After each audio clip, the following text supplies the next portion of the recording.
Imagine waking up tomorrow. Every petrol station in the world has disappeared.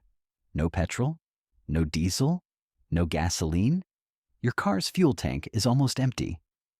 But one thing is still everywhere: water. It's in rivers, lakes, oceans, even falling from the sky as rain. So here's a question. If water is so abundant, why can't we simply fill our cars with it instead of petrol? After all, water contains hydrogen, and hydrogen can be used as a fuel. So why hasn't anyone invented a car that runs on water?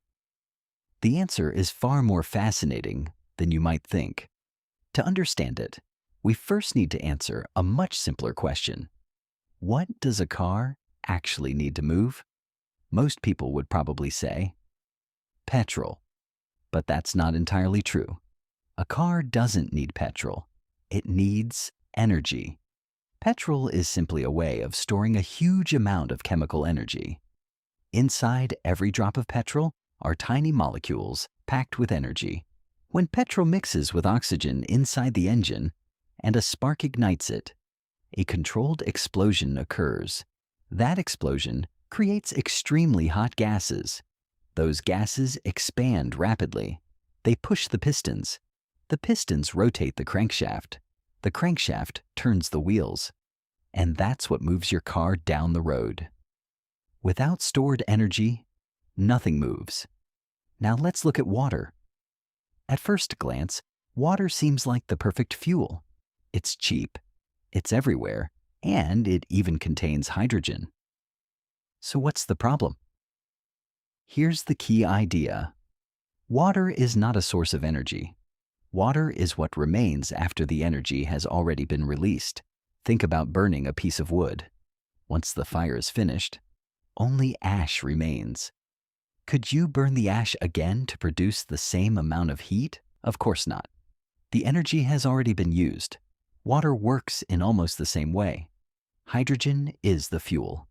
Oxygen allows it to burn. When hydrogen burns with oxygen, it releases energy. And the final product is water. That means water is already the used-up form of hydrogen. Trying to power a car with water is like trying to burn ashes a second time. There simply isn't enough usable energy left. But then another question appears. If water contains hydrogen, why don't we just separate the hydrogen and use it as fuel? The answer is, we can. Scientists do this every day using a process called electrolysis. Electricity is passed through water. The water molecules split apart. Hydrogen collects on one side, oxygen collects on the other. Now the hydrogen can be used as a fuel. Sounds like the perfect solution, right? Not quite, because there's another problem.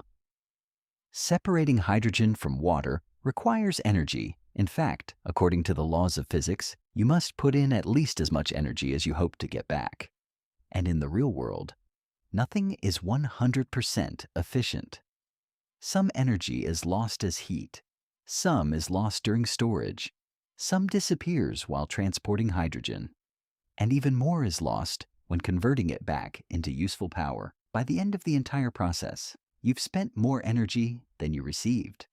That's why scientists don't consider water to be a fuel. Instead, water is simply part of an energy cycle. The real energy has to come from somewhere else, like solar power, wind power, hydroelectric dams, or nuclear energy. Every few years, a video appears online claiming someone has invented a car that runs only on water. Millions of people watch it, millions more share it, but none of these inventions has ever replaced petrol-powered vehicles. Why? Because they all face the exact same problem. Water cannot create free energy. If a machine produced more energy than it consumed, it would break one of the most fundamental laws of physics, the law of conservation of energy. Scientists have tested these claims for decades, and so far, no practical water-powered car has ever been demonstrated. But here's where things get really interesting. Hydrogen-powered cars are real. Companies like Toyota and Hyundai have already built them. But notice something important. Drivers don't fill these cars with water. They fill them with compressed hydrogen. Inside the vehicle, hydrogen combines with oxygen from the air. This reaction produces electricity. The electricity powers the electric motor, and the only thing that comes out of the exhaust is clean water. Ironically, hydrogen cars create water. They don't use water as their fuel. So, will cars ever run directly on water? Probably not. But water could still play a major role in the future of transportation.